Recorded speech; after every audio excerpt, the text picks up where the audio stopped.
संतास्वधारी जोजी जयांचे केली स्मरण होय सकल विद्यांचे अधिकरण ते जीवन श्री चरण श्री गुरूंचे नमस्कार आणि आता ओम नमो नारायणेश्वर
साक्षात परमात्मा मज भेटविला विसरू कसा मी गुरुपादकांना सद्गुरुनाथ भगवान की जय प्रताप कायाचा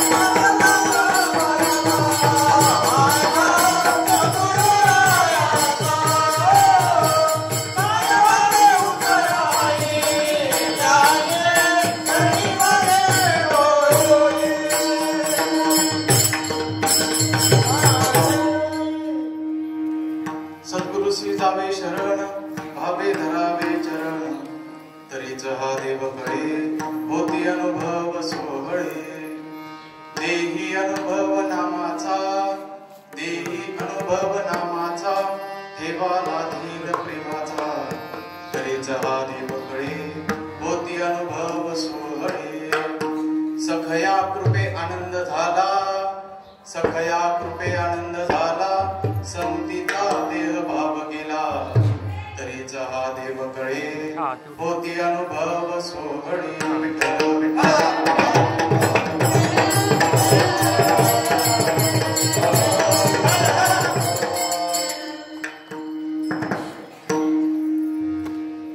सद्गुरू पांडुरंग दादा यांच्या 14व्या पुण्यतिथीनिमित्त चालू असणारा 2.5 दिवसीय वैष्णव मेळावा त्यातीलही आजची सेवा माझ्यासारख्या सर्वसामान्य साधकाकडे आदरणीय संजय भाऊ असतील श्रीकांत भाऊ असतील यांच्या मार्फत ही सेवा करण्याची संधी मला प्राप्त झाली त्याबद्दल संजय भाऊंच्या चरणी तुमच्या आप्या असतील आप्यांच्या चरणी नतमस्तक होतो नाही का ही सेवा करण्याची संधी मला प्राप्त झाली मी तर म्हणेल माझं जे भाग्य नाही माझा परमभाग्य ही सेवा करण्याची संधी मला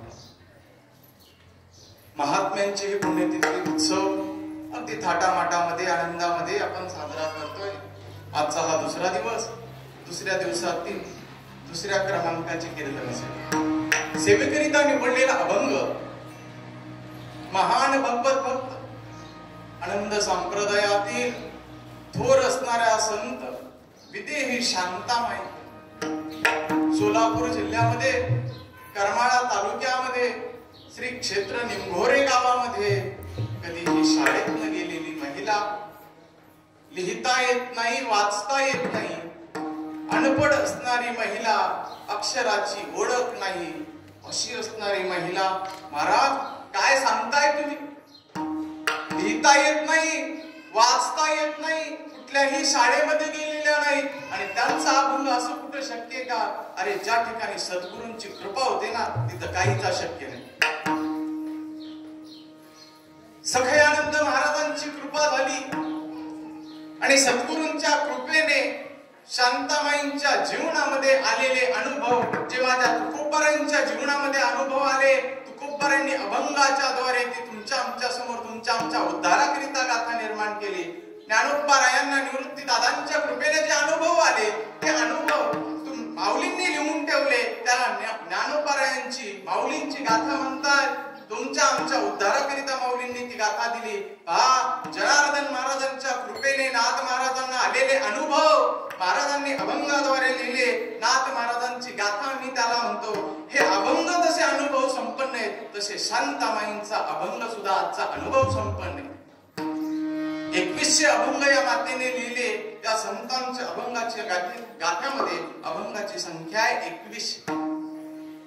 आणि या शांताबाईंचा असणारा 4 चरणाचा अभंग, जीवन जगत असताना प्रत्येक जीव परमार्थ करतो, पण परमार्थ करत असताना परमार्थ कसा केला पाहिजे, परमार्थाचं फळ काय, हे एकाच अभंगामध्ये शांताबाईंनी सांगितलं. बाकी पाहण्याची गरज नाही. एक अभंग जर समजला एवढा आणि तो जर आमच्या हृदयामध्ये ठसला, तर आमचा महाराज आज उद्धार झाला. आज काहीच करायची गरज नाही.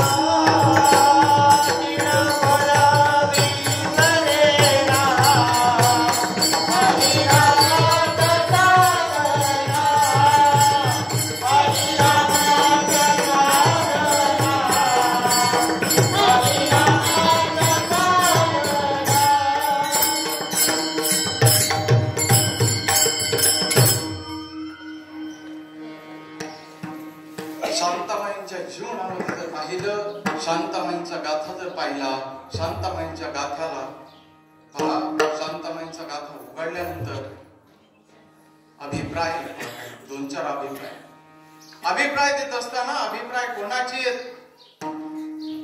वारकरी संप्रदायामध्ये ज्यांचं खूप मोठं स्थान, मामासाहेब दांडेकर असतील, शंकर महाराज खंदारकर असतील.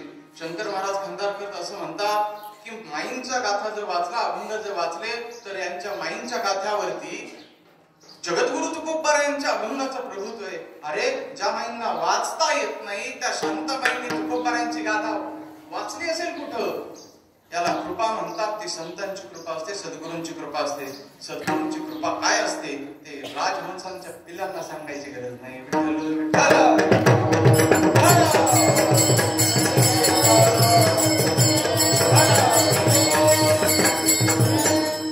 तुम्ही आम्ही सद्गुरूची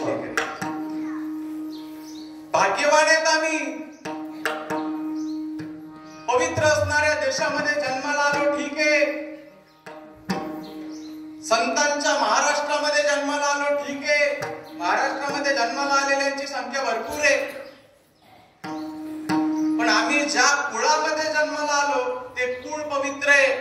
ज्या मातेच्या उदरामध्ये जन्माला आलो त्या मातेची कुस पवित्र आहे. म्हणून आम्हाला शुद्ध असणारी परंपरा भेटली, योग्य असणारे संत भेटले. पवित्र ते कुळ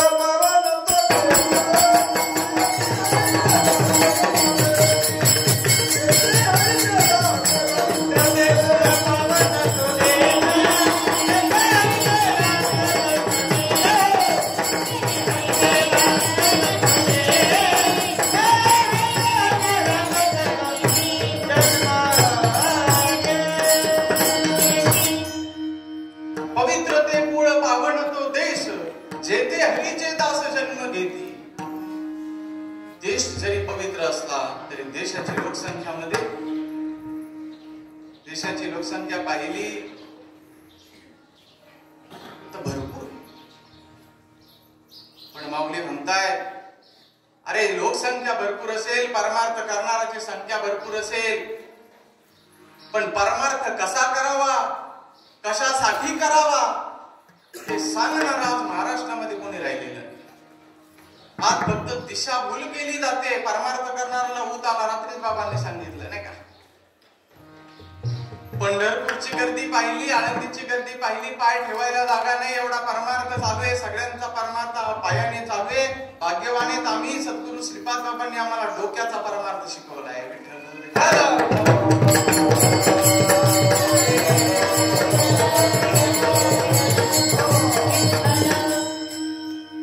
या सृष्टीमध्ये जर पाहिलं तर 84 लक्ष जीव आहे. किती? 84 लक्ष जीव आहेत. एवढ्या जीवामध्ये माणसाला फक्त 2च हात, 2च पाय आहेत. बारकाईने विचार करा, माणसाला किती पाय आहेत? फक्त 2च. तरी सुद्धा आम्ही जर पायाने परमार्थ केला, अरे गाई म्हशींना 5 जनावरांना आमच्यापेक्षा जास्त पाय, 4 पाय. गोमीचा विचार केला, ती छोटीशी गोम असते, तिला भरपूर पाय असतात. महाराज तुम्ही 2 पायाने कुठं परमार्थ करायला निघाले नाही का. कानाचा विचार केला, आमचे कान अगदी लहान आहेत. हत्तींच्या कानाचा विचार करा, सुपासारखे हत्तीचे कान आहेत. शरीर आमचं लहान आहे, प्राण्यांचं शरीर आमच्यापेक्षा सुद्धा मोठे. परमार्थ हा शरीराने करायचा विषय नाही. माणसाने एकमेव योनी अशी निर्माण केली की सगळ्यांपेक्षा वेगळी आहे. कशासाठी निर्माण केली असेल आणि सगळ्यांपेक्षा वेगळी कशासाठी आहे? तर सगळ्यांपेक्षा वेगळे नाही का, एक्स्ट्रा काहीतरी माणसाला दिले. काय दिले माणसाला? बुद्धीचे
सगळ्यापेक्षा वेगळं काय दिलेले तर बुद्धी दिलेली आहे. काय दिली?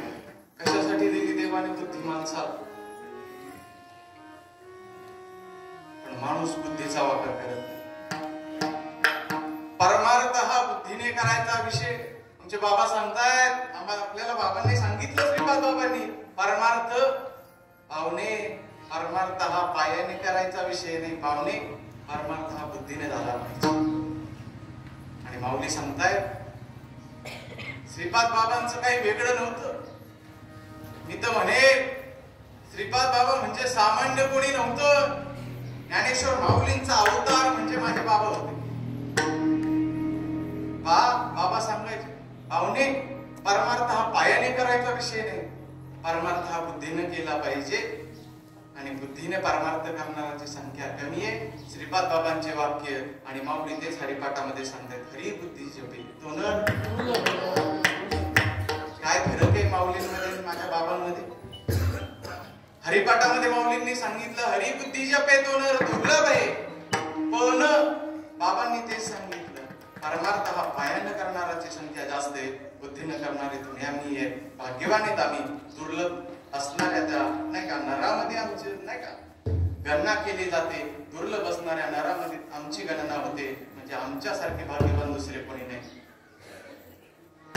कितपत तुम्हाला समजतंय मला काही समजत नाही. झोपलेल्या मावशी मागच्या नाही. लक्ष द्या. मायबाप परमार्थ करत असताना भगवंताची प्राप्ती व्हावी म्हणून कोणी परमार्थ करतो, कोणी घरचं नाही का मेहंदीला पाणी लागावं, बोरला पाणी लागावं, पाळणा हलावा म्हणून परमार्थ करणारे बाकीचे विषय असतील. पण या धर्म मंडपामध्ये आलेल्या प्रत्येकाची परमार्थ करण्याची भावना ही एकच आहे की त्या भगवंताची प्राप्ती व्हावी म्हणून परमार्थ करणार या धर्म मंडपात आले. तर परमार्थ करत असताना तुम्हाला सगळ्यांना माहिती आहे हरिप्राप्ती शिवपाय धरावे संतांचे ते पाय. याच्या व्यतिरिक्त मला काय सांगायचे, मला तर वाटत नाही की आवश्यकता आहे की भगवंताच्या प्राप्तीसाठी तुम्हाला संतांकडे जावं लागेल. संतांकडे गेलं पाहिजे ठीक आहे, सद्गुरु जीवनामध्ये आवश्यक आहे ते सगळ्यांना माहिती आहे. पण संत कोणाला म्हणायचं, सद्गुरु कोणाला म्हणायचं शांताबाईंनी अभंगामध्ये सांगितले, ते आपण पाहणारच आहोत. फक्त जीवनामध्ये सद्गुरु असणं महत्वाचं नाही, तर जीवनामध्ये सद्गुरूंवरती असणारा जो भाव आहे तो शेवटच्या श्वासापर्यंत राहणं हे खूप महत्वाचे. लक्षात घ्या. बरीच लोक सांगतात महाराज आम्ही श्रीपाद बाबांना पाहिलं, श्रीपाद बाबांचा अनुग्रह आम्हाला झाला, पण बाबांच्याच भाषेत सांगू का, आज त्यांच्या गाड्या गॅरेजला लागलेल्या. बाबांना पाहिलेले, बाबांकडून अनुग्रह झाला, पण आज त्यांच्या गाड्या ह्या गॅरेजला आहेत. बाबा सांगत असतात तुमची गाडी आता लवकरच गॅरेजला लागलेली आहे. कशासाठी? बाबा फक्त आम्हाला अनुग्रहापुरते कळाले. पण सांगू तुम्हाला, ज्या वेळेस साधक हा साधना करतो आणि ज्या वेळेस त्या साधना करत असताना त्याला त्या वस्तूची प्राप्ती होते, त्यावेळेस महाराज अहंकार एवढा उत्पन्न होतो ना. मी तर म्हणेल साधक राहण्याची मजा आहे इथे उभारण्यात नाही ना. साधक राहण्याची मजा आहे ती इथे उभारण्यात नाही, अजिबात नाही. शांतामाईंचा विचार जो केला तर शांतामाई अशा साधक होत्या बाप, एवढ्या एकनिष्ठ होत्या बाबांना. शांतामाई प्रवचन करत नव्हत्या, कीर्तन करत नव्हत्या, फक्त साधना करायच्या आणि शांतामाई सतत विदेही अवस्थेमध्ये राहायच्या, सतत विदेही अवस्थेमध्ये. एके दिवशी तुळशीला पाणी घालत असताना शांतामाईंची अवस्था झाली आणि माई समाधी अवस्थेमध्ये गेल्या, धाड दिशी कोसळल्या. आणि बऱ्याच जणांनी पाहिलं माई अजून उठत नाही. त्यांच्या पतीने माईंना उचलून घरामध्ये बसवलं. माईंची हालचाल बंद झालेली, त्यांना वाटलं आता ही आपल्याला बोट सोडून गेली नाही. सगळीकडे गोंधळ चालू झाला. शांतामाई गेल्या गेल्या. कोण माई म्हणत होतं महाराज, कोण माई म्हणत होतं त्यांना. सगळ्या जणांनी सांगितलं, सगळ्या निंभोऱ्यामध्ये बातमी पसरली की शांतामाई गेल्या. पण शांतामाईच्या पतींना सांगितलं होतं सख्यानंद महाराजांनी, तिचं काही जरी झालं मला सांगितल्याशिवाय काहीच करायचं नाही. आणि सख्यानंद महाराजांना निरोप केला की शांतामाई गेल्या. जेवण चालू होतं, महाराजांचं ताटावरती बसलेले होते. महाराजांचा घास मुखामध्ये जाणार, बातमी आली की शांतामाई गेल्या म्हणून. सख्यानंद महाराजांनी ताट बाजूला लोटलं, अंगामध्ये शर्ट घातला आणि गाडी झुंपली आणि महाराज निंभोऱ्याला पाहिलं. शांतामाई अवस्थेमध्ये होत्या. शांतामाईंना पुन्हा जाग होती. सांगायचं तात्पर्य काय, शांतामाई सतत विदेही अवस्थेमध्ये होत्या. महाराज इतके विदेही अवस्थेमध्ये होत्या, शांतामाईंना गावाचे लोक साधनाचे सार मंत्र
शांतामाईंना सांगितलं, माई तुम्ही आता साधनेमध्ये राहू नका, तुम्ही काय करा, कीर्तन करा. आणि आम्हाला तर तेवढंच पाहिजे असतं महाराजांना, नाही का? कधी बाबा इतका कानुग्रह झाला की कधी बाबा आम्हाला उभा करते, नाही का? माईंना सांगितलं तुम्ही कीर्तन करा, जेणेकरून तुम्ही कीर्तनाच्या निमित्तानं तरी तुम्ही देहावरती राहा. पण शांतामाईंची कीर्तन पण तशीच होती महाराज. माई कीर्तनाला उभारल्याला माई देहावरती राहत नसायच्या, कीर्तनामध्ये कोसळून पडायच्या. एवढा भाव त्यांचा सद्गुरूवरती होता महाराज. म्हणून तर शांतामाईंवरती जगद्गुरु तुकोबारायांच्या अभंगाचं प्रभुत्व आहे. याचं कारण हे त्यांची सद्गुरूवरती असणारी निष्ठा, सद्गुरूंवरती असणारा भाव. सद्गुरूंवरती भाव कसा असावा, सद्गुरूची भक्ती कशी करावी, हे साधकाला जाणायचं असेल, शिकायचं असेल तर काय करा, तुम्ही शांतामाईंचं चरित्र वाचा. शांतामाई डोळ्यासमोर ठेवा, मग कळेल सद्गुरूवरती भाव कसा असावा, सद्गुरूवरती प्रेम कसं असावं. मायबाप सांगतो तुम्हाला, शांतामाई निंभोऱ्याला असल्या त्या बाबांना भेटायला पायी चालत जायच्या. 8 किलोमीटरचं अंतर होतं, साडा आणि निंभोरा. नाही, बाबांना भेटायला कुठे यायच्या? साड्याला यायच्या. आणि साड्याला आल्यानंतर बाबांजवळ बसायच्या, सत्संग व्हायचा. आणि बाबा म्हणायचे, माई तुम्ही जावा आता. माई देहावरती नसायच्या, माई जायला तयार नसायच्या. बाबांनी समजावून माईंना वापस पाठवायचं. माई म्हणायच्या, नाही बाबा मी जाणार, मी तुम्हाला सोडून जाणार नाही. बाबांनी गाडी झोपायची, माईला गाडीत बसवायचं, निंभोऱ्याला सोडायला जायचं. कुणी हा सद्गुरूचं प्रेम कसं असतं, भाग्यवान दानी बर का. अशा प्रेमाच्या मालिकेमध्ये आम्ही जन्माला आलोय. शांतामाईंना सख्यानंद महाराजांनी निंभोऱ्याला सोडावं आणि सख्यानंद महाराज साड्यामध्ये वापस येईपर्यंत माई पाठीमागून पुन्हा आलेले असायचे. एवढं प्रेम सद्गुरूवरती होतं. साधकाने शांतामाईंना डोळ्यासमोर ठेवावं आणि तसं प्रेम आपल्या सद्गुरूवरती असावं. आणि ज्या दिवशी असं प्रेम आमचं सद्गुरूंवरती असेल ना, त्या दिवशी नक्की आमच्यावरती पूर्ण कृपा झाल्याशिवाय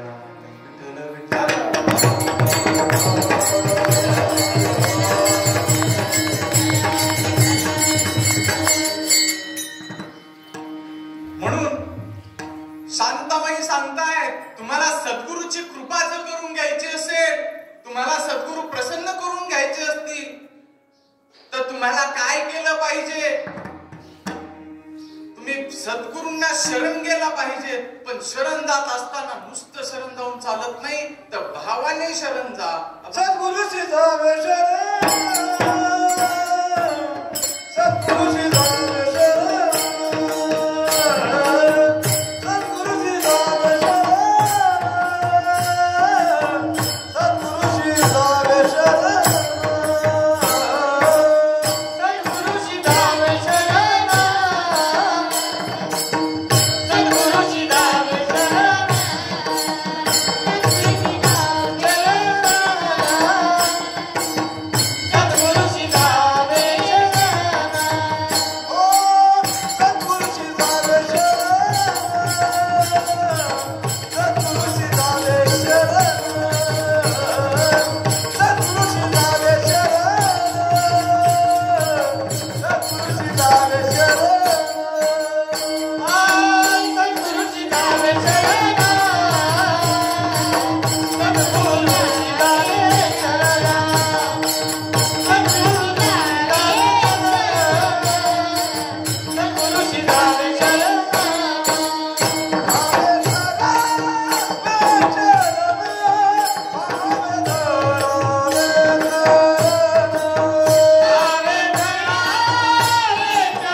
म्हणतायत सद्गुरूशी जावे शरण भावे धरावे चरण.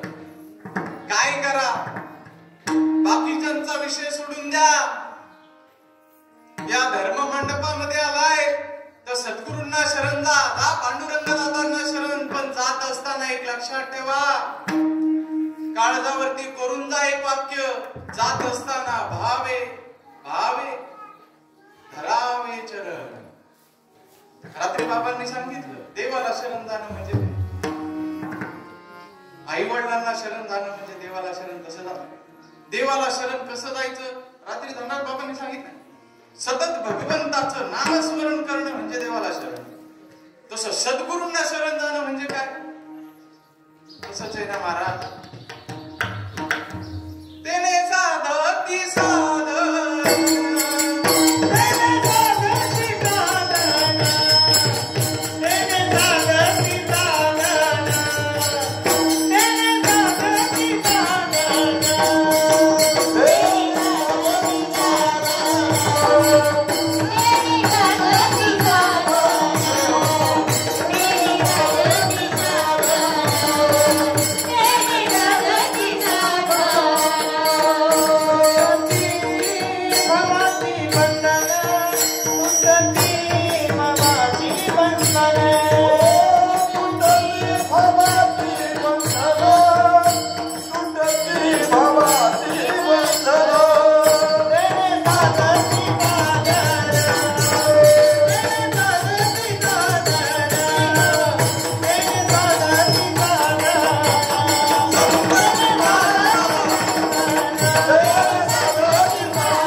संतांना शरण जाणं म्हणजे काय,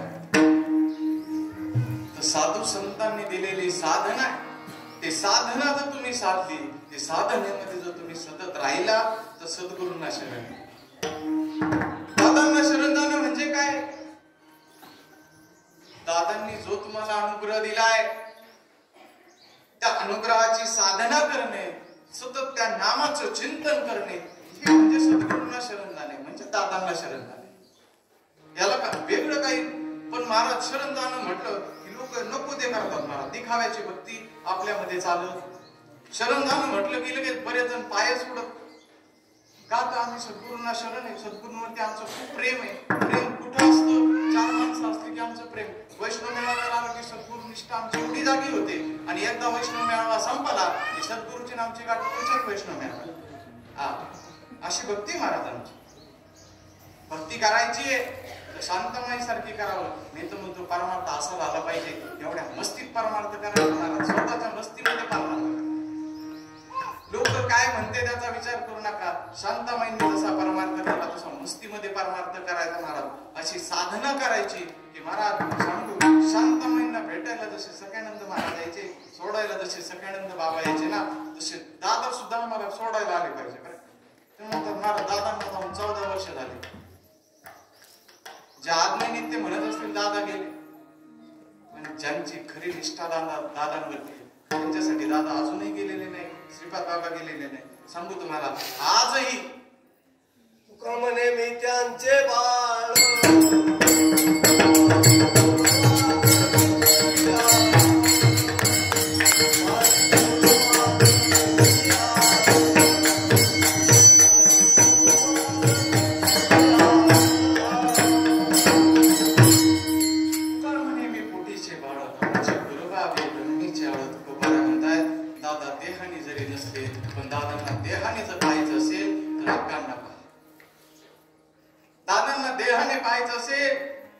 संजू भाऊंना पहा, त्यांच्यामध्ये दादा आहे. दादांनी जेवढं प्रेम दिलं तेच प्रेम आम्हाला अक्कांकडून भेटतं, तेच प्रेम आम्हाला दादांकडून भेटतं. सांगू तुम्हाला, सगळ्यात सोपं सांगू का, सांगू तुम्हाला दादा म्हणजे काय, दादा म्हणजे काय सांगू तुम्हाला. दादा म्हणायचं कोणाला, दादा अनुभवायचे कसे सांगू तुम्हाला. दादांनी जे अधिकारी घडवले ना, त्या अधिकाऱ्यांकडे पहा. त्यांच्याकडे पाहिल्यानंतर त्यांच्या डोळ्यामध्ये दादांनी अशी ताकद उतरवलेली, अशी कृपा त्यांच्यावरती केली आहे.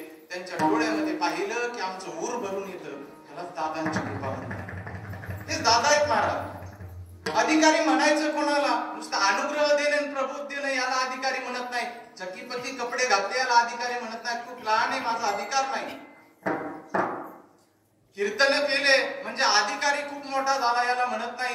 काही नाही येऊ द्या. दादांनी कधी कीर्तन केलं नाही, प्रवचन केलं नाही, दादांकडे पाहिलं ना, दादांची राणी म्हणते एवढं साधे. महाराज फोटोकडे पाहिलं तर वाटत नाही हे संत असतील. एखाद्याला नवीन माणसाला तर पाहिलं, अरे या फोटो मध्ये जर पाहिल्यानंतर यांची पुण्यतिथी एवढं मोठं मंदिर. राजयाची कंता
काय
सहज सांगायचे बाबा मला विसरलात तरी चालेल पण त्या नामाला विसरू नका. म्हणजे सांगायचं तात्पर्य काय होतं, तुम्ही सतत त्या नामाची साधना करा, सतत त्या नामाचं चिंतन करा.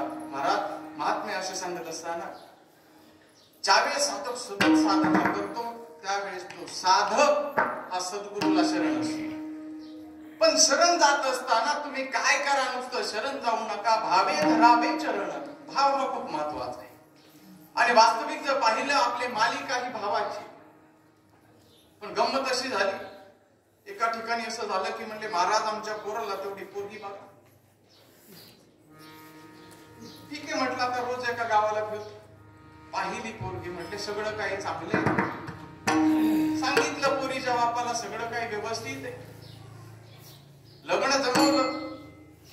आणि ज्यावेळेस पत्रिका पाहत असताना ब्राह्मण काकांनी पत्रिका पाहिली आणि ब्राह्मण काका म्हटले हे लग्न जमवायचं ठीक आहे, पण लग्न जमवायला लागतात 70 गुण. किती? 36 लागतात. आमच्याकडे 36 आहे. तुम्हाला आता बरेच अंतर का 30 पर्यंत आलं, वाढत आले असते नाही का? इकडे पण 36 ना. 36 गुण लग्न जमवायला लागतात. ब्राह्मण काका म्हणले 34च गुण जुळत आहे, 2 गुण कमी पडतात. पोरीच्या बाबाला पाहिलं होतं, पोराची प्रॉपर्टी भरपूर होती, सगळं काही व्यवस्थित आहे, पण ब्राह्मण काकाला हळूच म्हणलं काका जाऊ द्या, 2 तर कमी येत ना, घेऊ म्हणले आम्ही भागून. पडा सुपारी ठेवली नाही, सुपारी फोडली. काकाने लग्नाची तारीख काढली, लग्नाचा दिवस आला. भला मोठा असा मांडव दिला होता, गावाला जेवण दिलेलं होतं. आणि गंमत अशी होती, लग्नाच्या अगोदर आमच्याकडे परण्या काढला जातो, इकडे परण्याच म्हणतात. त्या परण्याची अशी पद्धत आहे, नवरदेवाला घोड्यावरती बसवलं जातं, नवरदेवाला घोड्यावरती बसवलं जातं आणि पुढे डीजे असतो बा, आणि डीजे समोर काहीतरी 5-25 पोरं नाचत होते. आणि तो नवरदेवाचा परण्या डीजे असं गावाच्या बाहेर मंदिरापाशी मारुतीच्या आला. आणि पांढरावरती आल्यानंतर नवरदेवाचे मित्र म्हटले किती वेळ झाला आपण एकटेच नाच. ओंकार महाराज त्या मित्रांनी त्या नवरदेवाला खांद्यावर घेतलं, नाचायला आणलं, खांद्यावरून खाली सोडलं. अगोदर 5-25 पोरं नाचत होते, नवरदेव नाचत असताना सगळी पोरं बाजूला झाली. आता नवरदेव एकटाच नाचतोय, इतका नाचतोय 12:30चं लग्न, 1 वाजता तरी नवरदेव नाचतोय, 1:30 वाजल्या, 2 वाजल्या, 2:30 वाजल्या तरी नवरदेव नाचतोय, कोणाचं ऐकत नाही. वैतागून पोरीचा बाप म्हणला सगळं वराड उपाशी आहे, सगळे वरडायला लागले मला. मग पोरीचा बाप नवरदेवाकडे गेला आणि सांगत होता, तर नवरदेवानं सासऱ्याच्या पेटात अशी लात घातली महाराज. ते नवरीचा बाप आला, म्हटला महाराज कुणाच्या घरावर टेंबा ठेवायला निघाले तुम्ही? म्हटलं काय झालं? तर ते नवरदेव किती वेळ झालं नाचतोय, बरं स्वतः सोडून नाही, किती नाचावं याचं भान असावं. त्याची मंडोळी निघून पडले महाराज, त्याचा बोट बाजूला गेला, त्याला इकडे त्याच्या कोंड्या तुटल्या, तरुण नाचतोय एकटा. आम्ही बाजूला करायला गेलो तर मला लात मारली महाराज, कोणाच्या घरावर टेंबा खवायला निघले. म्हटलं काय झालं? मी अगोदर सांगितलं होतं, ब्राह्मण काकाने सांगितलं होतं, बा हे लग्न जमवताय खरं, पण लग्न जमवत असताना 24च गुन्हे 2 कमी पडतात. तुम्ही म्हटले भागून घ्या, मग घ्या म्हणले भागून. ते म्हटला कोणते गुण कमी? म्हटलं आता काही उपयोग, नवरी झाला म्हटलं, पदरात पडलं, पवित्र झालं, सांगा तर खरं कोणते कमी? तर त्याला सांगितलं 2 गुण नवरदेवाकडे कमी आहेत, त्याला काही कळत नाही, आणि ते कुणाचं ऐकत, 2च गुण कमी, बाकी सगळं व्यवस्थित. पोरीचा बाप म्हणला चाटायचंय का ते 24 गुणांना? किती? 34 गुणांना. दृष्टांत संपला, सिद्धांत लक्षात घ्या. परमार्थ करत असताना 34 गुणांनी आमचा परमार्थाकडे पोहोचली. परमार्थ करत असताना आमचा परमार्थ 34 गुणांनी परिपूर्ण. योग्य सद्गुरू भेटले, योग्य परंपरा भेटली, सगळं काही व्यवस्थित. बाबांच्या काळामध्ये प्रवासाला वाहनं नव्हती, बाबा चालत जायचे, आज वाहनं झाली. खायला पंचपक्वान्नाचं भोजन बाबांच्या काळामध्ये खायला भेटत नव्हतं. आज आमच्याकडं खायला सुद्धा नको नको ते सासरवाडी जेवढा संसार होत नाही तेवढा साधकांकडे गेल्यानंतर होतो, म्हणजे खायची सुद्धा चिंता नाही. महाराज पूर्वीच्या काळी बाबांच्या कीर्तनामध्ये जर पाहिलं, बाबांच्या एका गावामध्ये असं ऐकलं की बाबांच्या कीर्तनाला गावकऱ्यांनी भजन्यांनी टाळ दिले नाही, पखवाज दिला नाही, विना दिला नाही. बाबांनी ढोलकीवरती कीर्तन केलं, विना होता, त्याला एकच ताल होती नाही का. असं बाबांच्या काळामध्ये बाबांनी कीर्तन केली. पण आज सगळं काही व्यवस्थित आहे, उत्कृष्ट गायक मंडळी, उत्कृष्ट साऊंड सिस्टीम आहे, मृदंग वादक आहे, ऐकणारे भरपूर आहेत, सगळं व्यवस्थित आहे. आमचा परमार्थ 34 गुणांनी नटलाय, पण आमच्या परमार्थामध्ये 2 गुण कमी आहेत, एक भाव आणि प्रेम. विठ्ठल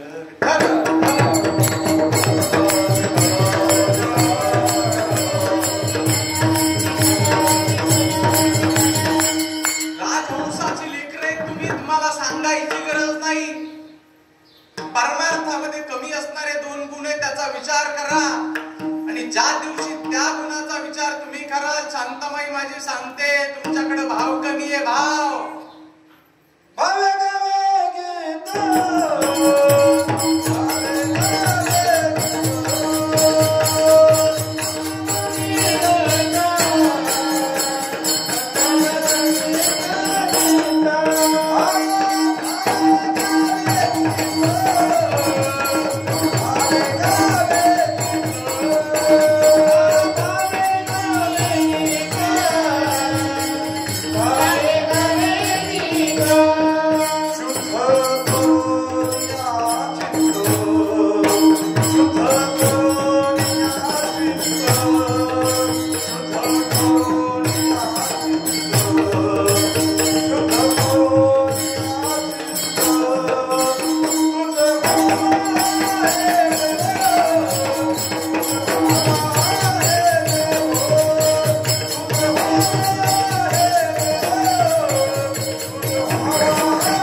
आणि भावाने तुम्ही जा, भावाने त्यांना शरण जा.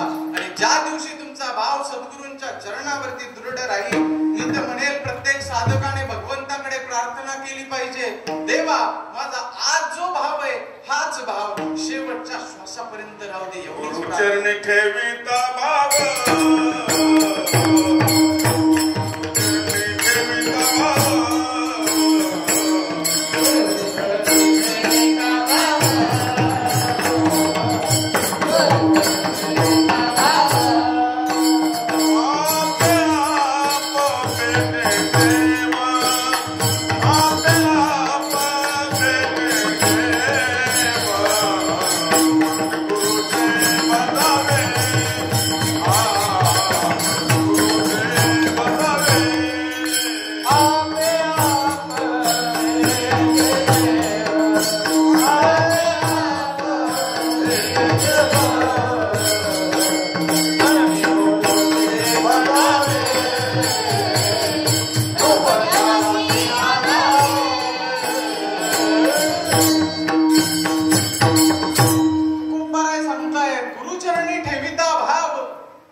शांतमाई सुद्धा हे सांगताय, सद्गुरुशी जावे शरण आणि भावे धरावे चरण. आणि ज्या वेळेस साधक हा सद्गुरूंच्या चरणावरती भावाने शरण जातो, त्यावेळेस त्याला देव भेटतो नाही. देव परमार्थ देव भेटावा म्हणून करावा का देव ओळखावा म्हणून करावा? काय पद्धत आहे परमार्थाची? देव भेटावा म्हणून परमार्थ. भेट महत्वाची का ओळख महत्वाची? काय महत्वाची? चला जाऊ द्या, तुम्हाला सोपं करून सांग. लाडकी बहिणी योजना, हा लाडक्या बहिणी नाही का, लाडकी बहिणी योजनेचा हप्ता बंद झाला. काय झाला? हप्ता बंद झाला. सगळ्या बाकीच्या शेजारच्या बायांच्या खात्यावरती पैसे आले आणि या मावशीच्या खात्यावर पैसेच नाही आले. ते म्हटले माझ्या खात्यावर पैसेच नाही आले. ते म्हटले तुमचा बंद झाला दिसतो नाही का, लाडकी बहिणी योजनेचा हप्ता बंद झाला, पैसे पडले नाही. हिने याला विचार, त्याला विचार, त्याला विचार, त्याला विचार, माझ्या खात्यावर पैसे पडत नाही. काय झालं, काय झालं, काय झालं? कोणीतरी सांगितलं की जा श्रीगोंद्याला तहसीलामध्ये नाही का, श्रीगोंद्यात तहसीलामध्ये श्रीगोंद्याला जा, अमुक अमुक साहेब आहे नाही का, त्या साहेबाकडे गेल्यानंतर तुम्ही तुमचं आधार कार्ड, बँकेचं पासबुक ते जमा करा. दृष्टांत सांगतो, नाही तर कीर्तन झाले म्हणते आमचा बी बंद झालाय, ते मला काही माहिती नाही बरं का.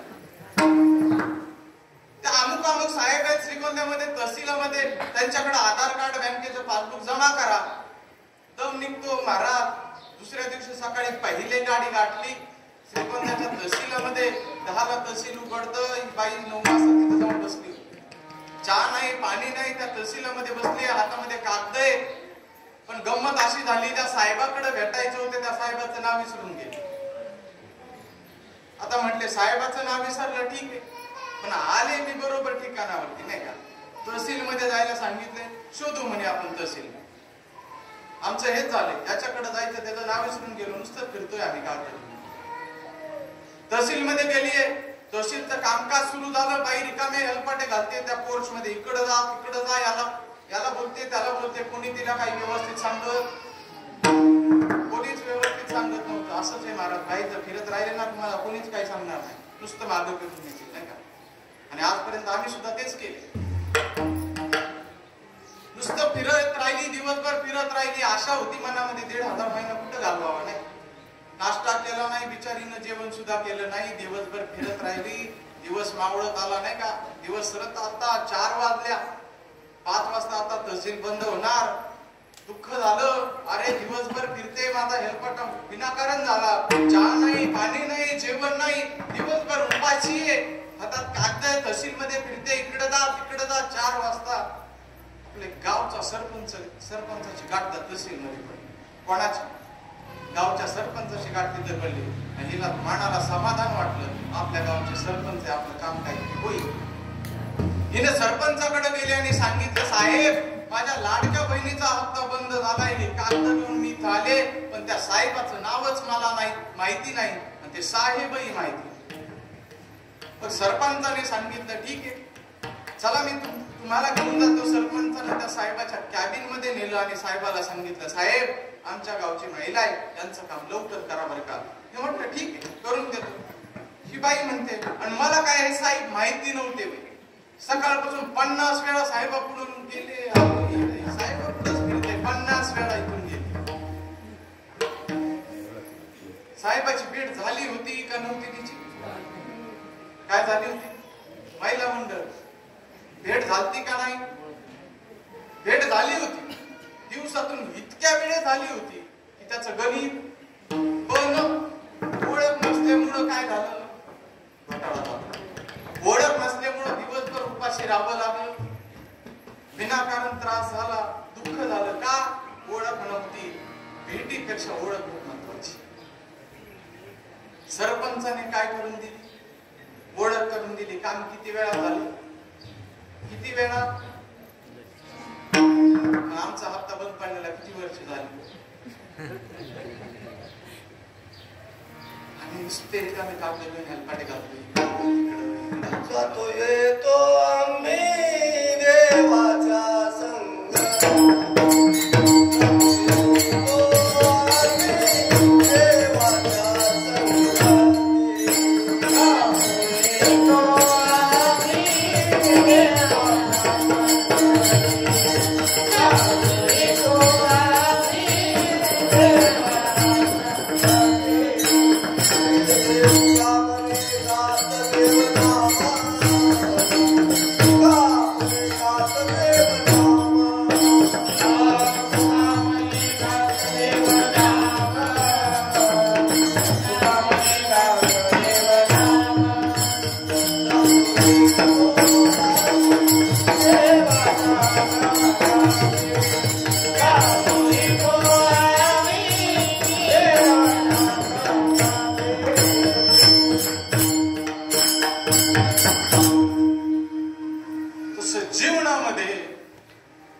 नामदेव महाराजांनी ते हुसकावून लावला. पुन्हा गोपीचंदन उगाळत होते.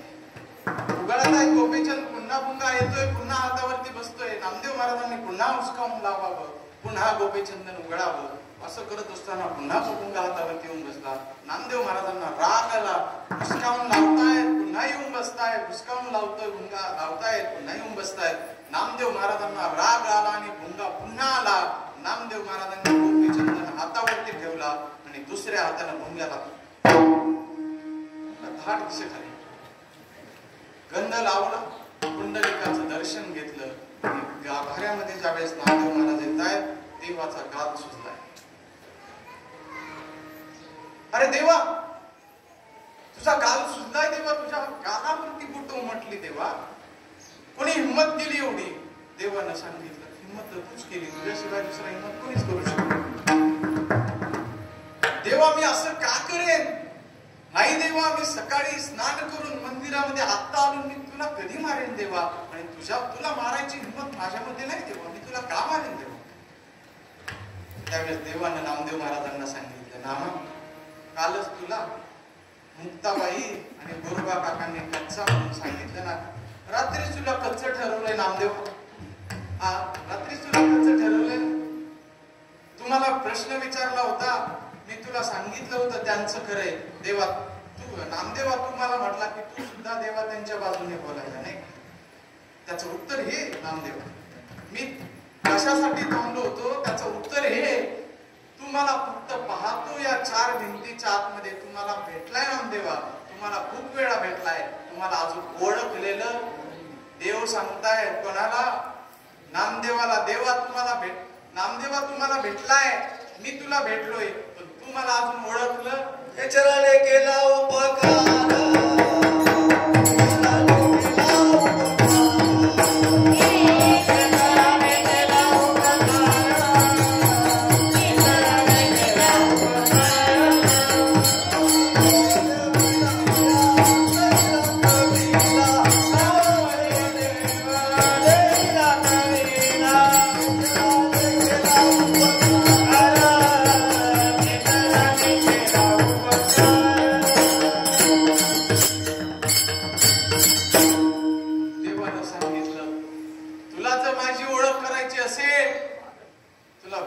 खेचरांकडे जावं लागेल.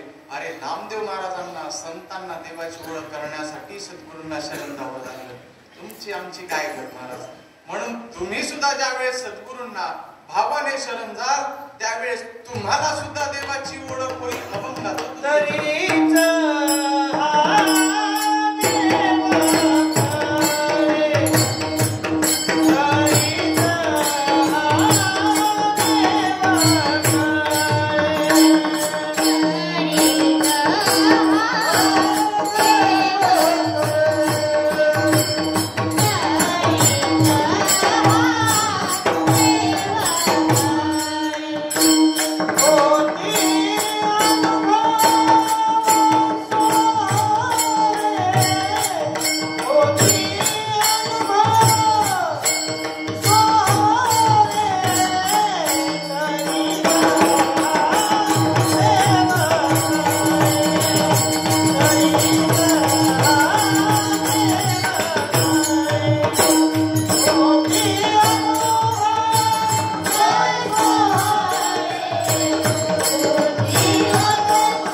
साधक सद्गुरूंना शरण जातो, भावाने जातो, तरीच हा देव कळे. काय होईल तर देव तेव्हा कळतो कधी, ज्यावेळेस साधक सद्गुरूला शरण जातो त्यावेळेस देव कळतो. तरीच हा देव कळे होती अनुभव असो. सद्गुरूंची कृपा जीवावरती झाली ओळखायची कशी तर अनुभव सोहळी. त्या साधकाला येणारे अनुभव याच्यावरून त्याला झालेली कृपा ओळखायची. मला सांगू तुम्हाला सद्गुरू हे किती उदार असतात सांगतो तुम्हाला. इच्छा होती की भगवान दत्तात्रयांचं दर्शन मला साक्षात झालं पाहिजे, होत नाही. अन्न पाण्याचा त्याग केलेला आहे, गिरनार पर्वतावरती उभा आहे, आता मला देव भेटणार नाही. आता कड्यावरून जीव द्यायचा ठरवला, आत्महत्या करायची ठरवली. देवाचं अस्तित्व या जगामध्ये नाही असं ठरवलं. आता कड्यावरून उडी मारून जीव देणार आहेत नारायण महाराज जालवणकर. फकीराच्या रूपामध्ये भगवान दत्तात्रय समोर प्रकट झाले, हात पकडला आणि त्याच ठिकाणी नारायण महाराज जालवणकरांना दत्तात्रयांनी अनुग्रह गिरनार पर्वतावरती दिलेला आहे. उगम झाला गंगेचा, तोच अनुग्रह, ते नाम लक्ष्मण महाराज इंदोरकर, आलं महाराज मध्य प्रदेशामध्ये इंदोर मध्ये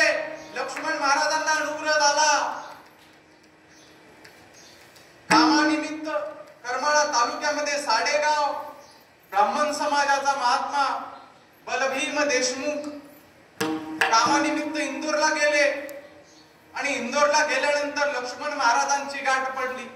गाठ पडे ठकटका त्याचे कर्म जाणीव. ते तत्व मिळालं, परमार्थाचा खरा राजमार्ग मिळाला आणि बलभीम महाराजांनी कृपा केली, दया उत्पन्न झाली. सद्गुरू कसे असतात, संत कसे असतात, दया उत्पन्न झाली. अरे हा खरा परमार्थ आहे, आजपर्यंत करत होतो ते सगळं व्यर्थ होतं. खरा परमार्थ मला प्राप्त झालाय, हे वाघिणीचं दूध मला प्राप्त झालं. एकट्यानं पिऊन चालत नाही. सेवितो हा रस वाटीतो आणि का नाही का. महाराज म्हटले ठीक आहे, इथं वाटून चालणार नाही. माझी माणसं आहेत, माझी हे मराठीचे नगरी ब्रह्मविद्येचा सुकाळू करी. माझ्या माऊलींनी सांगितलंय, ते ज्ञान लोपले.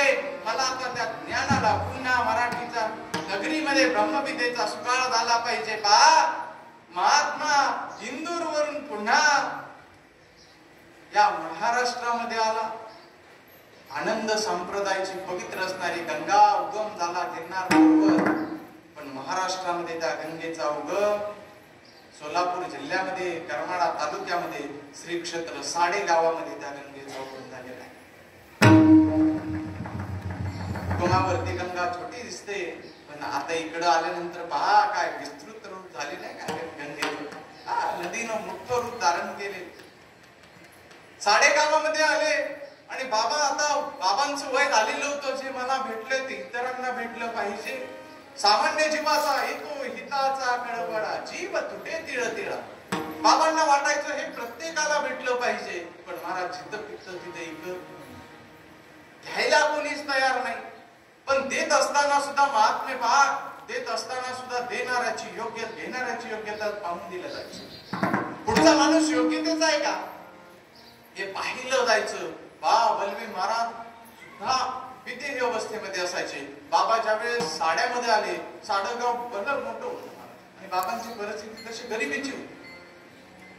आणि बाबांनी ज्यावेळेस गावामध्ये आले, साड्यामध्ये आल्यानंतर बाबांची रोजची गावाला प्रदक्षिणा असायची. टाळ्या वाजवत वाजवत बाबा सगळ्या गावामध्ये टाळ्या वाजवत सगळीकडे फिरायचे. बाबा गावात टाळ्या वाजवायचे. लोक म्हणायचे हा बलभीम बुवा येडा झाला. अरे हा पहिला चांगला होता. इंदोरला गेल्यापासून याचं काही आता डोकं ठिकाण्यावर राहिलं नाही. वयाच्या मानाने आता नाही. बरेच लोक म्हणतात वय झाले की आता यांचे स्क्रू ढिले झाले म्हणतात नाही का.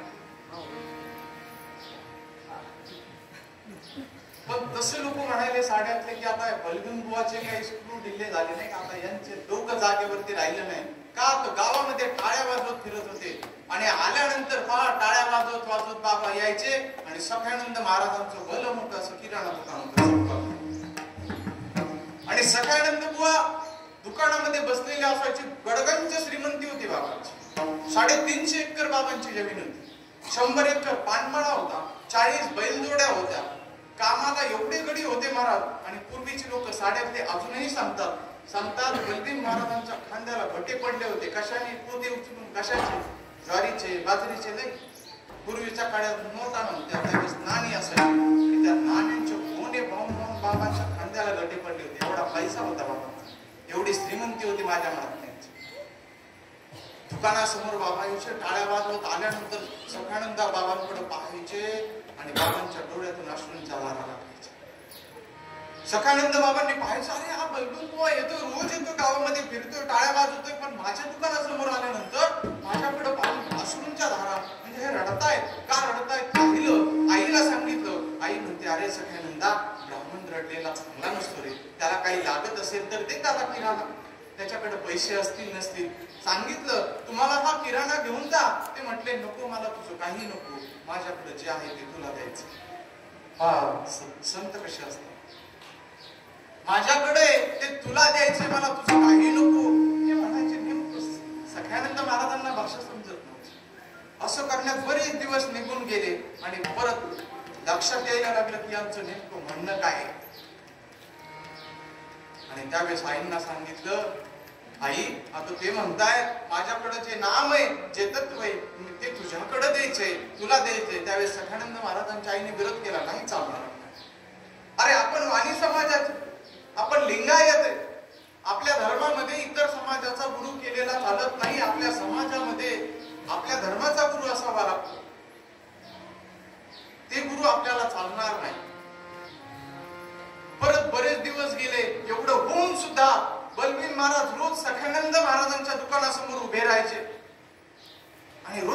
दिनक्रम सखानंद महाराजांकडे पाहून अश्रूंच्या धारा यायच्या. शेवटी सखानंद महाराजांची आई म्हणली, अरे सखानंदा घेऊन तर टाक बाबा एकदा, बघू कुठं आपलं नुकसान होणार. म्हणतोय बिचारा ब्राह्मण, तर घेऊन टाक. आणि असं म्हटल्यानंतर सखानंद महाराज तयार झाले अनुग्रहासाठी. आणि अनुग्रहासाठी तयार झाल्यानंतर बलबीर महाराजांना आनंद झाला. आणि बलबीर महाराजांनी ते तत्व, तो अनुग्रह सखानंद महाराजांना. क्रांती अशी झाली महाराज, सखानंद महाराजांमध्ये इतकं परिवर्तन झालं, इतकं परिवर्तन झालं. एवढ्या सगळ्यामध्ये सखानंद महाराजांचा भाव तयार झाला.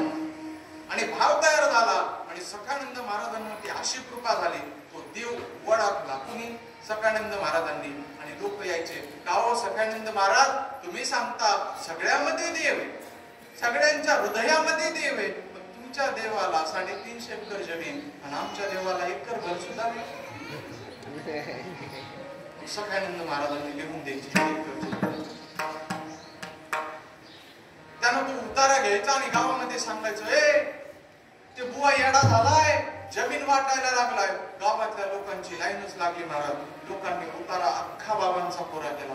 एक नाही का काय म्हणतात, राहायचं घर बाबांचं जागेवर राहिलं. बाबांना एकर भर जमीन सुद्धा राहिली नाही सखानंद महाराजांना. तुकोबारांचं ऐकलं असेल की तुकोबारांनी सावकारकीच्या वया इंद्रायणीमध्ये बुडवल्या नाही का, संसाराच्या नावे घालून या शून्य. हे तुकोबारांचं पण ऐकलं, पण मी तर म्हणतो तुकोबारांचा अवतार म्हणजे सखानंद महाराज.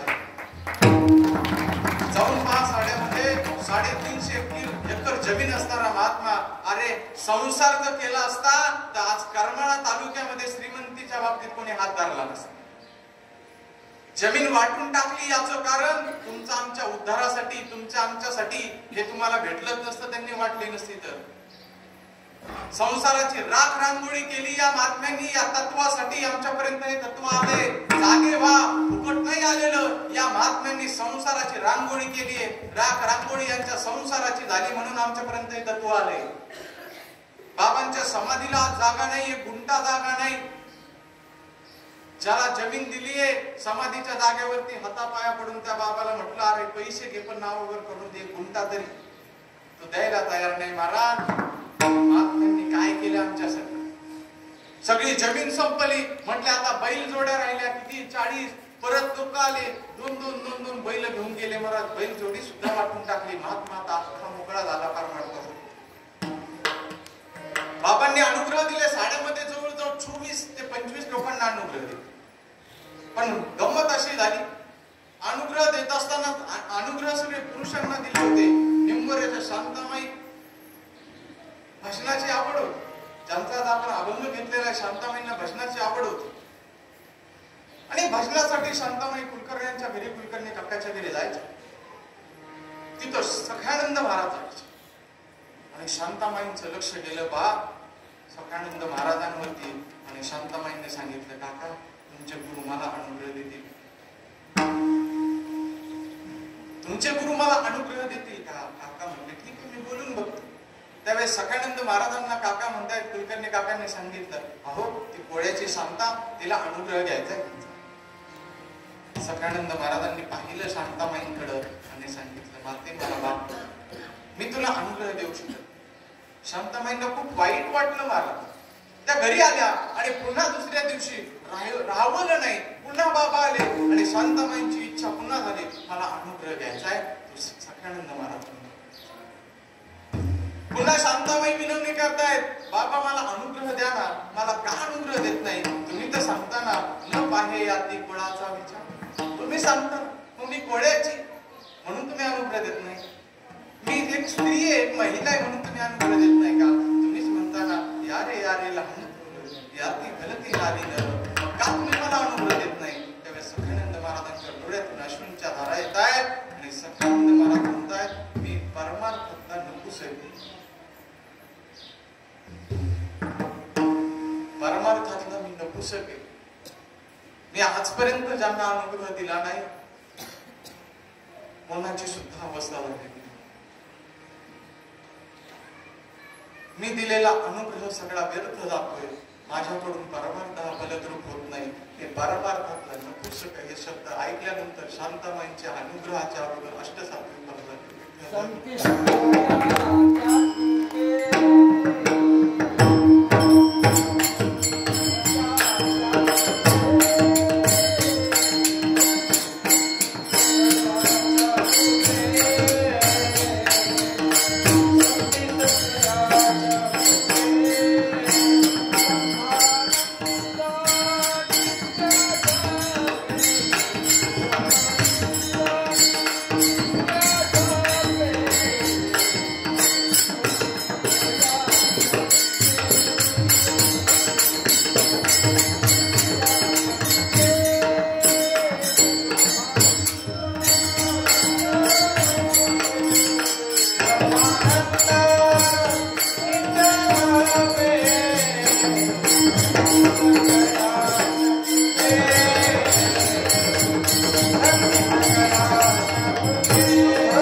एवढी क्रांती या परमार्थामध्ये, या महाराष्ट्रामध्ये एवढी क्रांती घडली.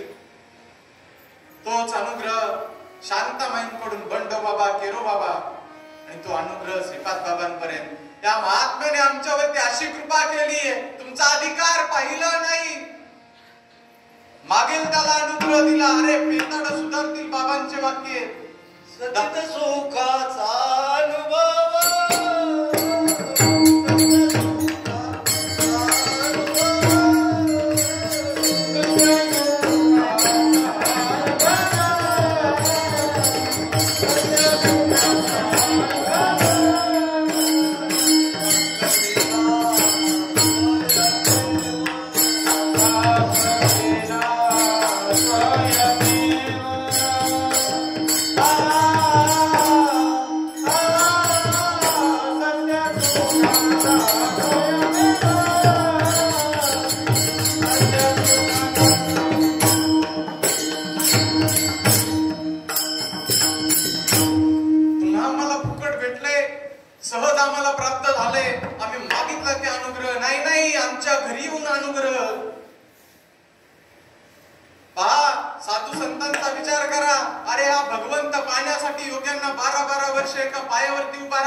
भाकरी करत असताना परमार्थ शिकवलाय माझ्या माता माऊल्यांना बाबांनी.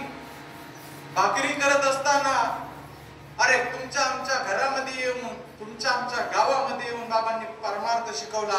यायला गाडी नसेल, बाबांकडे काही वेळेस पैसे नसायचे. बरेच साधं सांगतात बाबा आमच्याकडे आले पण आमच्या आठवणीत राहिलं नाही बाबांना पैसे द्यायचं, पण बाबांनी कोणाकडे हात पसरले. हात जोडून विनंती आहे, गड्या तुमच्यापेक्षा लहान आहे, कमीत कमी आपण बाबांचं एवढं तरी पाळलं पाहिजे.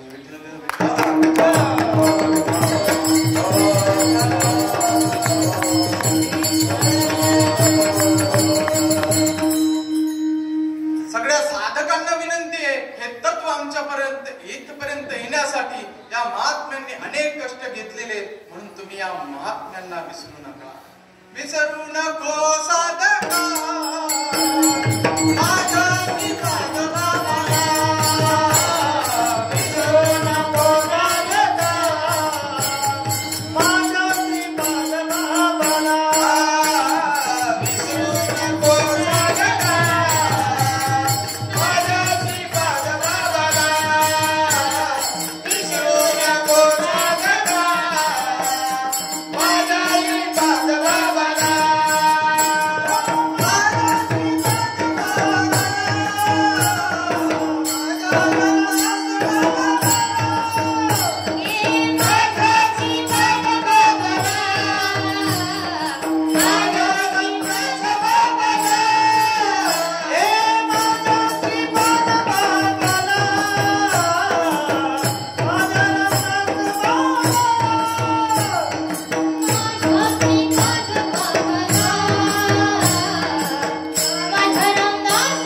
पाहिजे, मालिकेचं स्मरण केलं पाहिजे आणि आठवलं पाहिजे हे आहे तत्व फिरत आमच्यापर्यंत कसं आले.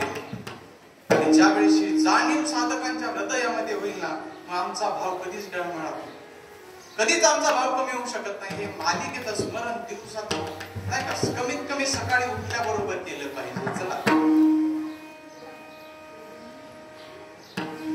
शास्त्रामध्ये संतांची लक्षणं सांगितली, लक्षणं शांताबाईंनी सुद्धा सांगितली. संत ओळखायचे कसे? काही जण संत चमत्काराने ओळखतात, काही जण संत आचरणाने ओळखतात आणि काही जण संत अनुभवाने ओळखतात. चमत्काराने जर संत ओळखायचे असतील तर चमत्कार करणारे गारुडे सुद्धा असतात. चमत्कार करतात ते संत जर असतील तर चमत्कार करणारे गारुडी सुद्धा असतात. पूर्वी बाजारामध्ये गारुडी यायचे, हातामध्ये माती घ्यायचे, कुंकर मारायचे, त्याचा उपाय बनवायचे नाही. चमत्कार केला म्हणजे गारुडी संत झाला. चमत्कार करणारे संत नसतात, पण संत चमत्कार करतात. काय चमत्कार केला? मेलेला माणूस जिवंत केला, मेलेला माणूस जिवंत केला. प्रेत चाललंय, शरणावरती प्रेत सोपवलंय, कपाळावरती कुंकू आहे, हातामध्ये बांगड्या आणि ती महिला पाहते कोणीतरी युवती आहे, कोणीतरी साधू आहे म्हणून येते आणि दर्शन घेते. दर्शन घेतल्यानंतर ते बसलेले होते माऊली.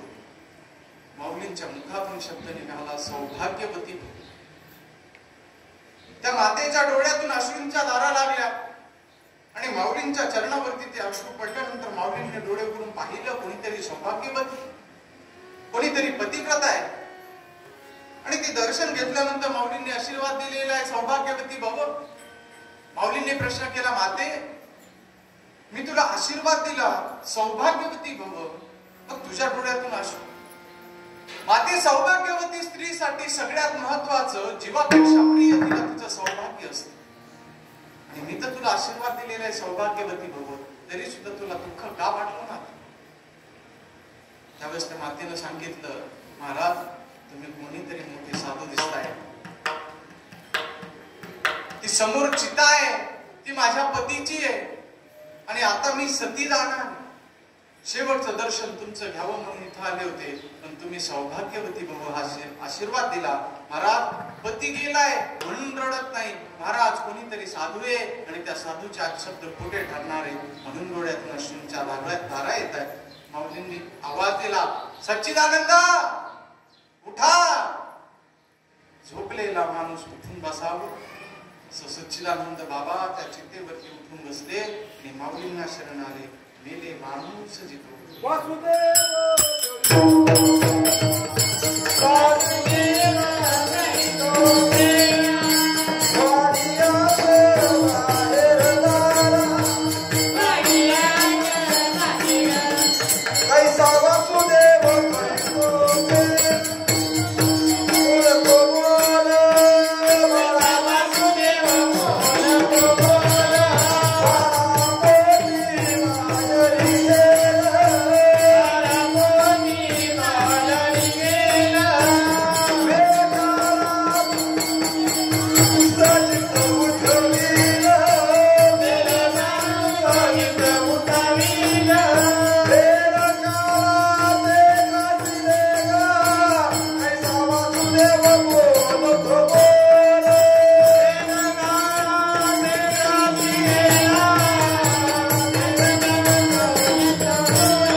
साधू संतांनी केलेले चमत्कार लोकांनी नमस्कार घालावे याच्यासाठी नसतात, तर लोकांचा उद्धार व्हावा याच्यासाठी असतात. माऊलींचा हा जो चमत्कार कशासाठी? सच्चिदानंद बाबा जिवंत केले, हा चमत्कार केला. कशासाठी केला? तुमच्या आमच्या उद्धार ज्ञानेश्वरी सारखा पवित्र ग्रंथाचं लिखाण त्यांच्या हातून करून घेतलं आणि तुमचा आमचा उद्धार झाला म्हणून चमत्कार केला. निर्जीव असणारी भिंत चालवली, चमत्कारच आहे महाराज. का चालविली जड भिंती, कशासाठी चमत्कार केला? हरली चांगदेवाची भ्रांती हरवायची होती म्हणून जड भिंत चालवली. संतांचे चमत्कार हे लोकांनी नमस्कार घालण्यासाठी नसून लोकांचा उद्धार होण्यासाठी चमत्कार असतात. चला, काही जण आणि वारकरी संप्रदायामध्ये चमत्कार करणाऱ्याला महत्व आमच्यामध्ये अजिबात नाही का? विनंती काही म्हणजे चमत्कारावरून संत ठरवता येत नाही. संत जर ओळखायचे असतील, बरेच जण नाही का आचरणावरून संत ठरवतात. आपण संत व्हावे तेव्हा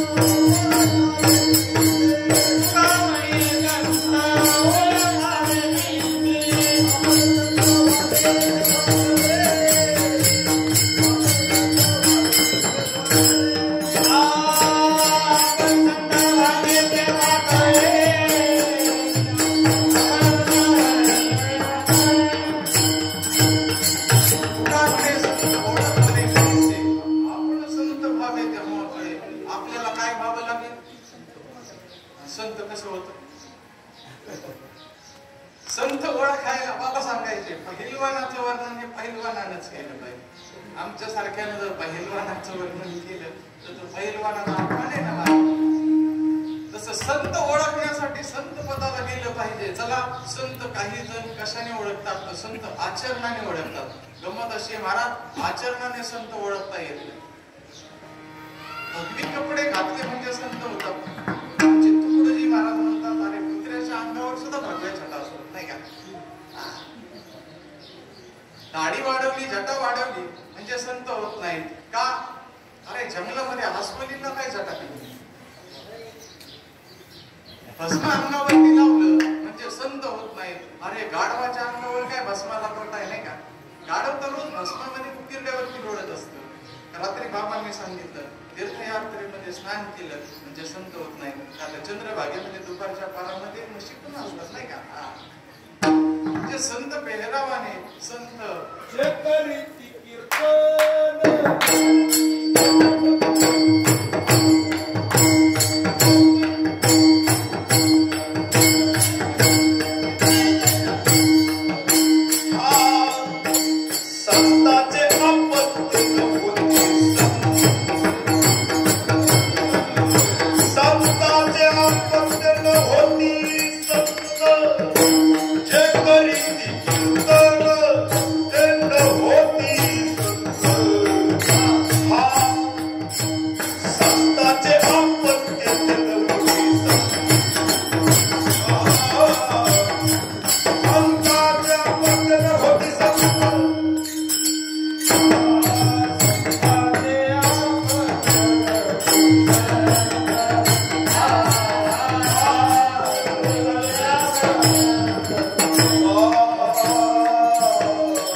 आपण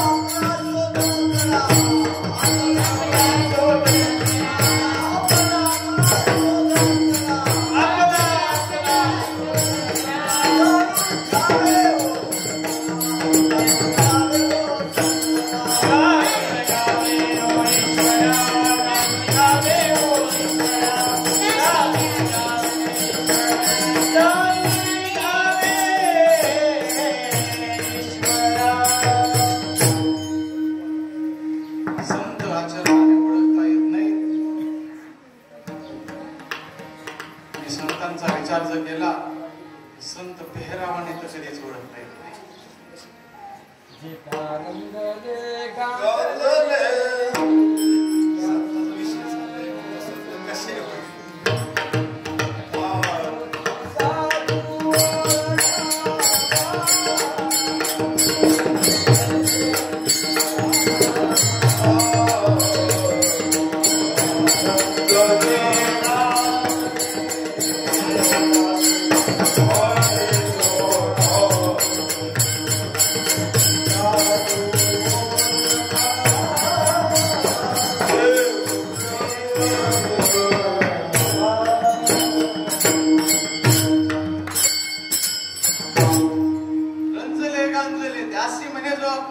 शांतामाई याला संत म्हणत नाही. संतची व्याख्या शांतामाई सांगताय, जगात पिशाच अंतरीश जगात पिशाच अंतरीश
शांतामाई संत ओळखण्याचं लक्षण सांगताय.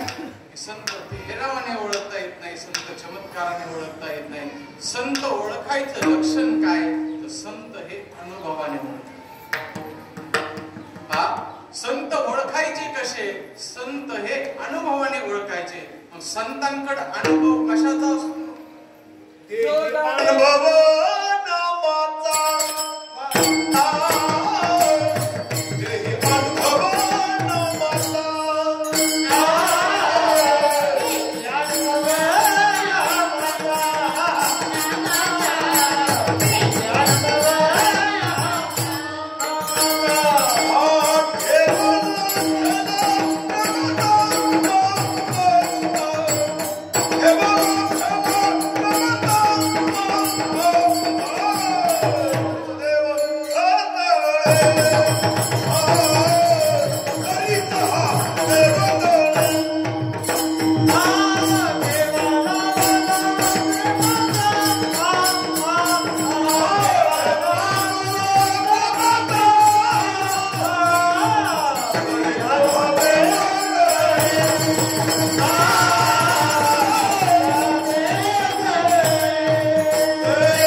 नामाचा कोणाच्या चरणावरती लीन व्हावं, कोणाला शरण जावं, तर ज्यांना असा अनुभव आहे सकळा काही भगवत भाव हाची अनुभव दयात, त्यांचे चरणी लीन व्हावे उद्धरावे कृपेने.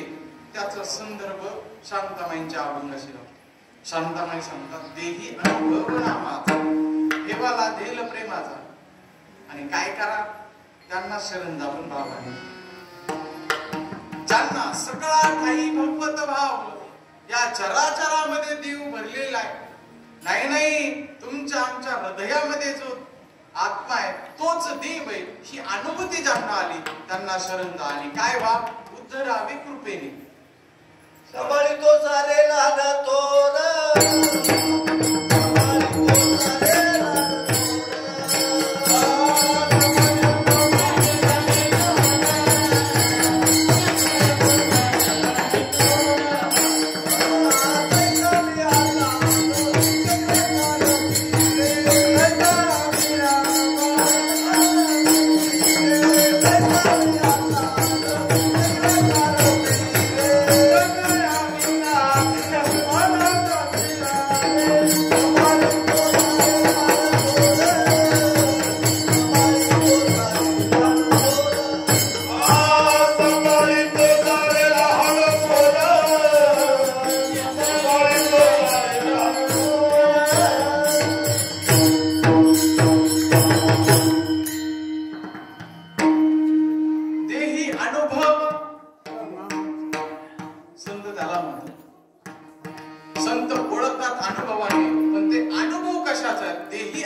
ठेवा लाधेल प्रेमाचा. मी सुरुवातीला सांगितलं 2 गुण कमी आहेत. एक भाव, सुरुवातीचा भाव, आणि प्रेम. प्रेम निर्माण कशाने होईल? ठेवा लाधेल प्रेमाचा. आमच्या जीवनामध्ये संत प्राप्त झाले, सद्गुरू प्राप्त झाले, आणि मग राम नामे भजे आवडी, आणि सुख घडोघडी वाढू लागेल. मग आमच्यामध्ये प्रेम, हा प्रेमाचा ठेवा आम्हाला लाभेल. मग आमचा परमार्थ हा योग्य दिशेने साधू संतांच्या पावलावरती पाऊल ठेवून चाललेला असेल. चला, देही अनुभव नामाच. नाम खूप महत्वाचं. आज आपण या ठिकाणी जमलोय. या कार्यक्रमाला नाव काय? वैष्णव. वैष्णव, वैष्णवा संगती सुख वाटे म्हणून वैष्णव मेळावा. मग वैष्णव कोणाला म्हणायचं? ज्याचा माल खरा तो वैष्णव. आता प्रमाण झालं. वैष्णवांचा माल तुरा. मग वैष्णव कोणाला म्हणायचं? ज्याचा माल खरा तो वैष्णव. खरा माल कोणता? खरा माल कोणता? हा, सत्य साच खरे नाम विठोबाचे एकमेव खरे. ते काय आहे? राम नाम सत्य आहे. बरोबर. म्हणजे एकमेव सत्यचं काय असेल, खरं काय असेल तर काय? आणि तो माल कोणाचा आहे? वैष्णवाचा. खरं काय आहे? नाम आहे. आणि तो माल कोणाचा आहे? वैष्णवांचा माल खरा. ज्याचा माल खरा तो वैष्णव. तुम्ही आम्ही वैष्णव म्हणून हा वैष्णव मिळाला. नामा म्हणे नाम केशवाचे घेसे तरीच वैष्णव होसे. म्हणून अनुभव काय आहे? तर अनुभव हा नामाचा आहे. पण तो अनुभव घेत असताना पहा, आमची मालिका अनुभव सांगते. ज्यावेळेस पहा अनुग्रह दिला जातो. दादांचा विचार केला, दादांचं जीवन अगदी सामान्य होतं. नाही, श्रीपाद बाबांचा विचार करा, आमच्या रामदास बाबांचा विचार करा. अगदी सामान्य जीवन होतं. आणि बाबांनी येऊन सांगावं, अनुग्रह द्यावा. आणि भले तो कोणी शिकलेला असू द्या, शिकलेला नसू द्या, गावचा पाटील असू द्या, किंवा एखादा सामान्य कुळातील असू द्या, कोणीतरी असेल, बाबांनी अनुग्रह दिल्यानंतर बाबा सांगायचे, हो तू साधना कर. आणि बाबा साधनेला बसवायचे. आणि ज्यावेळेस त्याची साधना व्हायची त्यावेळेस तो परत बाबांना काय म्हणायचं माहितीये का? बाबा मला अनुभव चांगला आला बरं, मला खूप अनुभव आले. मग काय म्हणायचे बाबांना? म्हणजे त्या साधकाला अनुभव आले. त्यावेळेस त्या साधकाला कोण कळाले? बाबा कळाले.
Oh